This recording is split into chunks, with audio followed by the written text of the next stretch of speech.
Praise the Lord. सबको जय मसीह की। मैं परमेश्वर का धन्यवाद करती हूँ। परमेश्वर ने सही सलामत रखा, संभाल के रखा, फिर से आप लोगों के साथ जुड़ने का मौका दिया, उनके लिए परमेश्वर का धन्यवाद करते हैं। आज जब मैं सुबह परमेश्वर का वचन पढ़ रही थी तो परमेश्वर के पवित्र आत्मा ने मुझसे बात किया, और जब परमेश्वर का आत्मा बात कर रहा था तो मैं सोच रही थी कि परमेश्वर का वचन इस तरीके से बता रहा है और हम उसको किस तरीके से लेते हैं। सुनिएगा, परमेश्वर का वचन क्या बता रहा था कि यूहन्ना के टाइम में जब यूहन्ना बपतिस्मा देने वाला मन फिराव का प्रचार कर रहा है और वो बोल रहे हैं कि मन फिराओ क्योंकि स्वर्ग का राज्य निकट है, लौट आओ, अपने अपने मन को बदल लो, अपने अपने बुरे कामों को छोड़ दो। जब वो ये प्रचार कर रहे हैं तो वहां यीशु मसीह एक बात सिखा रहे हैं। क्या कह रहे हैं कि वहां पर लोग उनसे क्या कह रहे हैं, तू तो जो दुष्ट आत्माएं निकालता है वो तो दुष्ट आत्मा की मदद से निकालता है। यीशु के ऊपर दोष लगाया जा रहा है। अगर लोग आपके विरोध में बातें करते हैं और अगर लोग आपको नहीं समझते तो इसमें कोई बहुत बड़ी बात नहीं है, क्योंकि वो यीशु को भी नहीं समझते थे। लेकिन मैं आपको बताना चाहती हूँ कि जिस टाइम पर ये बात बोली जा रही है तो यीशु मसीह यहाँ पर एक बात कह रहे हैं कि सहायता से दुष्ट आत्मा को निकालता है। तो तुम्हारे वंश किसकी सहायता से निकालते हैं? सुनिए, इसलिए वह तुम्हारा न्याय करेंगे। परमेश्वर के लिए कह दिया उन्होंने कि वह तुम्हारा न्याय करेंगे। पर यदि मैं परमेश्वर के आत्मा की सहायता से दुष्ट आत्मा को निकालता हूं तो परमेश्वर का राज्य तुम्हारे बीच में आ पहुंचा है। और आप जानते हैं जब प्रभु यीशु मसीह ने दुष्ट आत्माएं निकाली तो वो सारी दुष्ट आत्माएं परमेश्वर की आत्मा के द्वारा निकाली, परमेश्वर की सामर्थ के द्वारा निकाली।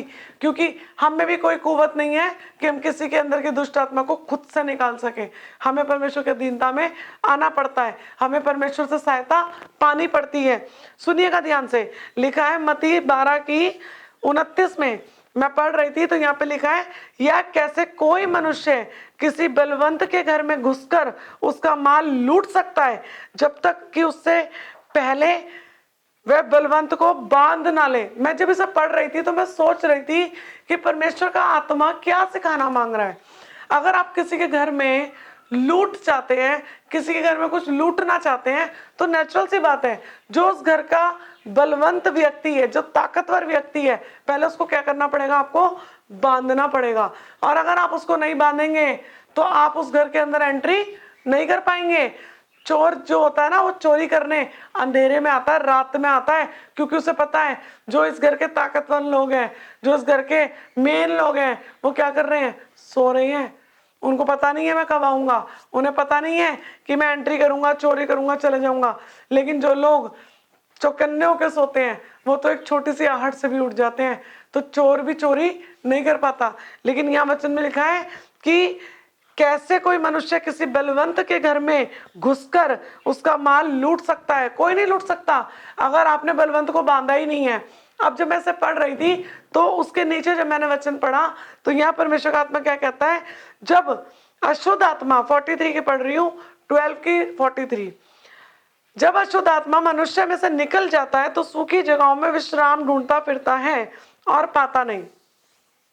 मैं इस बात पे मनन कर रही थी, मैं सोच रही थी कि दुष्ट आत्मा वापस लौट कर आता है, वापस घूम कर आता है, सूखी जगहों पे विश्राम पाता है। मैं कह रही प्रभु ये तो मसीह को मानने वाले लोग हैं, यीशु मसीह को मानते हैं, यीशु मसीह को जानते हैं, मसीह भी जय मसीह की भी करते हैं, नारे भी लगाते हैं, गाने भी गाते हैं, सब कुछ करते हैं। तो कैसे वो दुष्ट आत्मा वापस से उसमें वास करता है? जब मैं इसको पढ़ रही थी तो सुनिए आगे वचन में क्या लिखा है। तब कहती है, मैं अपने उसी घर में लौट जाऊंगी जहां से निकली थी और लौटकर उसे सूना, झाड़ा, बुहारा, सजा सजाया पाती है। कैसे पाती है? सुनिए, जब वह जाकर अपने घर में और बुरी 7 आत्माओं को अपने साथ ले जाती है और बैठकर उसमें क्या करती है? वास करती है। अब सुनिएगा ध्यान से, एक दुष्ट आत्मा निकल गई, एक पास्टर आया, एक जने की मेहनत, एक विश्वासी की मेहनत, एक किसी भी जन की आपके साथ मेहनत, चाहे पति के लिए पत्नी की, चाहे पत्नी के लिए पति की, जब मेहनत होती है बच्चों के लिए, जब मेहनत होती है और जब उस विश्वास से उस गंदी चीज को डांटा जाता है, जब उस विश्वास से उस गंदी चीज को रिब्यूक किया जाता है, कोई भी आदत हो, ड्रिंक करने की हो, स्मोकिंग करने की हो, गाली देने की हो, या बहुत से बड़ी बड़ी बीमारियों की हो, जब एक आत्मा को डांट दिया जाता है, निकाल दिया जाता है, वो लौटकर कैसे आती है और साथ को और लेकर कैसे आती है? क्योंकि वो उस घर को झाड़ा बुहारा सजा सजाया पाती है। पता है क्यों? क्योंकि मेहनत नहीं की गई, दिल नहीं लगाया गया प्रभु से, प्रभु के साथ जुड़ाव नहीं है। हम बड़ी मेहनत करते हैं पिक्चरों को देखने के लिए, दुनिया को खुश करने के लिए, दुनिया में एंजॉय करने के लिए, लेकिन वही मेहनत हम प्रभु के साथ बैठकर प्रभु की संगति में स्ट्रांग होने के लिए, अपने आत्मा को खाना खिलाने के लिए नहीं करते। इसलिए हमारी जो आत्मा है वो भूखी प्यासी है, हमारी जो आत्मा है वो तृप्त नहीं होती है, और उसमें वचन नहीं जाता है तो वो जगह क्या होती है? खाली रहती है। यीशु रहता ही नहीं है। यीशु के नाम को जानना, उसको ग्रहण करना, उसके पीछे चलना, क्रूस उठाना बड़ी अलग अलग बातें हैं। लोग सोचते हैं मैं यीशु के नाम को जानता हूं, बहुत मैं चर्च जाता हूं, बस इनफ है। इनफ नहीं है। उसके साथ रिश्ता बनाना, उसके साथ चलना, उसके साथ गहराई से जाना, यीशु के जैसा बनना, ये हमारी दौड़ है। हमारी दौड़ ये नहीं है कि बस पढ़ लिया, प्रार्थना कर ली, वचन पढ़ लिया, बस चर्च चले गए। ये हमारी दौड़ नहीं है। एवरी डे आपको उसकी संगति में बैठकर उसके जैसा बनना है, उसके जैसा चलना है। अगर हम नहीं चलते हैं, अगर हम नहीं बनते हैं, तो आप किसी तरीके की कोई गलतफहमी ना रखें, क्योंकि ना तो आप दुष्ट आत्माओं से कभी जीत पाएंगे और ना ही आप दुष्ट आत्माओं के ऊपर कभी जयवंत हो पाएंगे, क्योंकि वो तो अटैक करना नहीं छोड़ेगी। मैं बात कर रही थी किसी से और मैंने उनको यही बोला कि दुष्ट आत्मा अकेली नहीं आती, साथ और लेकर आती है। आप ये देखिए, अगर वो साथ लेकर आ रही है तो क्यों आ रही है? वो अकेली भी तो आ सकती है, अकेले भी तो लौट कर आ सकती है रहने के लिए, कि चल भाई बंदा तो अकेला ही है, खाली है, चलो रह लेते हैं इसमें। वो अकेली नहीं आती, साथ को लेकर। पता है क्यों आती है? बलवंत तरीके से। मैं बैठ जाऊंगी, लिखा है बैठ जाऊंगी और नहीं निकलूंगी। वो इतना दृढ़ विश्वास करके आती है कि मैं इसको खाली नहीं करूंगी। लेकिन क्या हम यीशु मसीह को इस तरीके से रखते हैं? क्या हम में वो विश्वास है कि मैं यीशु को जाने नहीं दूंगी, मैं यीशु के पास चलूंगी, मैं यीशु के पीछे चलूंगी, मैं यीशु को जाने नहीं दूंगी, मेरे यीशु की आवाज मुझे नहीं आ रही है, मेरा यीशु मुझसे बात नहीं कर रहा है, आज मैं यीशु के साथ बैठूंगी। मुझे नहीं पता मेरे यीशु मुझसे कब बात करेगा। एक दिन भी हो सकता है, एक महीना भी हो सकता है, और हो सकता है काफी दिन बीत जाए, मुझे उसका कोई शब्द सुनाई ना दे, लेकिन तब भी मैं बैठूंगी ताकि मेरा यीशु मुझ पे तरस खाए और मुझसे बात करे। क्या करते हैं ऐसी कोशिश? या आप कहते हैं अरे नहीं, अभी परमेश्वर साइलेंट है? वो साइलेंट है, आप तो बोल सकते हैं। आप बात करें, बात करते रहें, करते रहें, करते रहें, जुड़ते रहें, करते रहें। आएगा पवित्र आत्मा, बात करेगा, आपकी कोशिश को देखेगा। कई लोगों को मैंने देखा है, उनके जीवन में चेंज नहीं आता तो वो उस पर गिव अप कर लेते हैं। गिव अप करने से दुष्ट आत्मा गिव अप नहीं करेगा। दुष्ट आत्मा नहीं, हाय बेचारे ने गिव अप कर लिया, इसको इसकी जगह पे छोड़ दो। जी नहीं, वो आएगा, साथ के साथ आएगा। और आपका जो दशा है ना, वचन में लिखा है 12:45 में पढ़ रही थी, वहां पे लिखा है कि तब वह जाकर अपने में से 7 बुरी आत्माओं को अपने साथ ले आती है और वह उसमें बैठकर वास करती है। और लिखा है मनुष्य की पिछली दशा पहले से भी बुरी हो जाती है। और इस युग के लोग, इस युग के बुरे लोगों की दशा भी ऐसी होगी। अगर आप यीशु को अंदर रखना नहीं जानेंगे, मोहब्बत करना सीखें, यीशु से मोहब्बत करना सीखें। मतलब के लिए ना आए, अरे प्रॉपर्टी चाहिए, अरे गाड़ी चाहिए, अरे जरूरत तो पूरी हो जाए, रोटी तो मिल जाए। आ रहे थे ना बहुत लोग यीशु के पीछे रोटी खाने।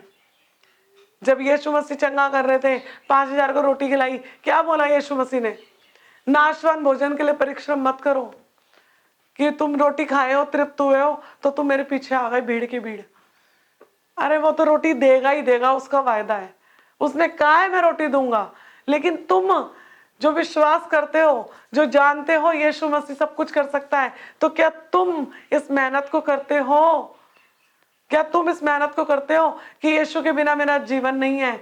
जिस तरह से शैतान अपने काम में नहीं चूकता, तो तुम कैसे चूक जाते हो? मैं कैसे चूक जाती हूँ। हमें चूकना नहीं है, हमें भी अपने पूरे बल से उस दुष्ट को बांधना है, उस गढ़ को जीतना है, उस जगह को जीतना है कि शैतान मैं तुझे नहीं रहने दूंगा, क्योंकि तेरा अधिकार मेरे शरीर पे नहीं है। तेरा अधिकार मेरे शरीर पे नहीं है। ये मेरा शरीर मेरे लिए मेरे पवित्र आत्मा का मंदिर है।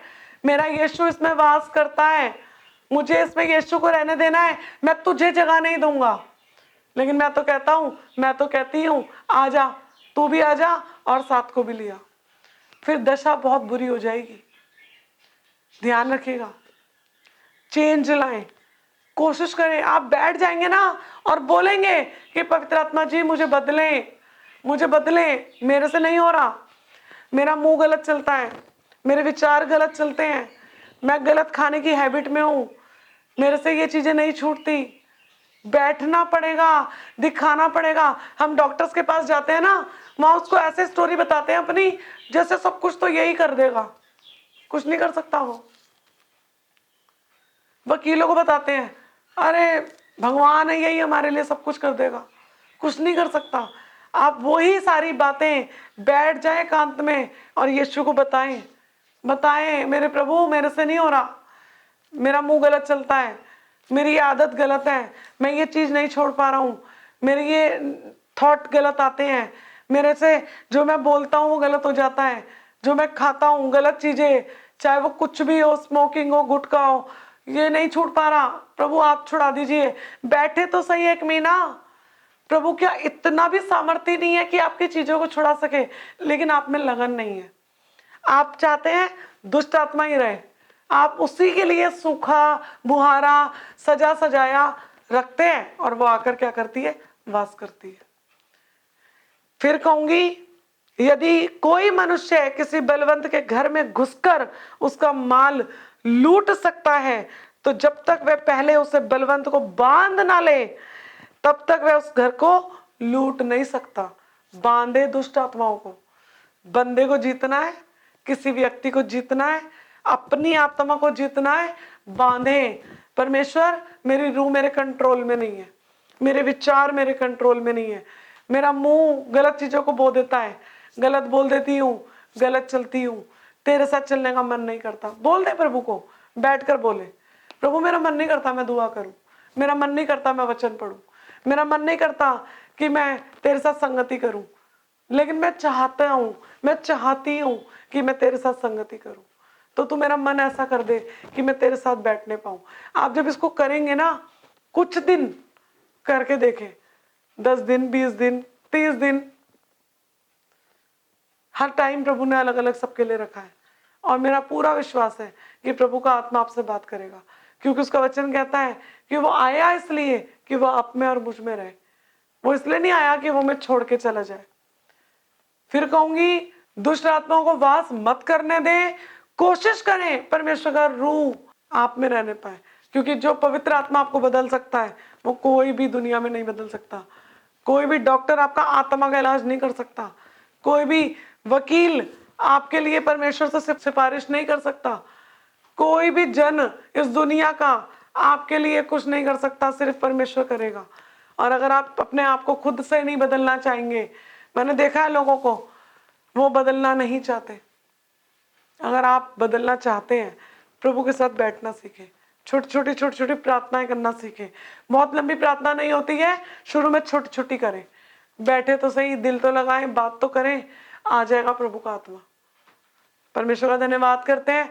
मेरा विश्वास है परमेश्वर के आत्मा ने जरूर किसी ना किसी से बात की होगी, और अगर की है तो आप अपना कमेंट करके हमें बताएं, ताकि परमेश्वर का पवित्र आत्मा आपके जीवन में और ज्यादा बलवंत तरीके से काम करे, और ज्यादा अपनी रूह से भरे, और हमारे वचनों के द्वारा प्रभु आपको बहुतायत से आशीष दे। जितने लोग यीशु टीवी पे जुड़ते हैं, प्रभु उन्हें बरकत और आशीष दे। यीशु मसीह के नाम में मांगते हैं, सुनिए, कबूल करें, आमीन।